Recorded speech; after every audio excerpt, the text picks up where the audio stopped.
दौंड तालुक्यातील केडगाव चौफुला या ठिकाणी एक अत्यंत विचित्र आणि भीषण अपघात झाला आहे. या अपघातामुळे पुणे-सोलापूर राष्ट्रीय महामार्गावर काही काळ तणावाचे वातावरण निर्माण झाले होते. पुण्याहून सोलापूरकडे वेगाने निघालेल्या एका चारचाकी वाहनाने रस्त्याच्या कडेला उभ्या असलेल्या 5 इतर वाहनांना जोरदार धडक दिली.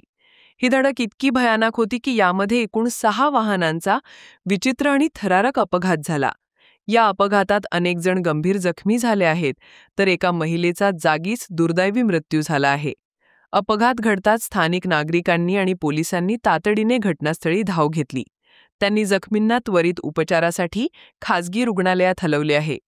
गंभीर जखमी झालेल्या तिघांवर सध्या उपचार सुरू असून त्यांची प्रकृती चिंताजनक असल्याचे समजते. या घटनेमुळे चौफुला-वरवंड रोडवर वाहतूक काही काळ विस्कळीत झाली होती. पोलीस पुढील तपास करत आहेत. प्रतिनिधी सुशांत जगताप, NTV न्यूज मराठी, दौंड, पुणे.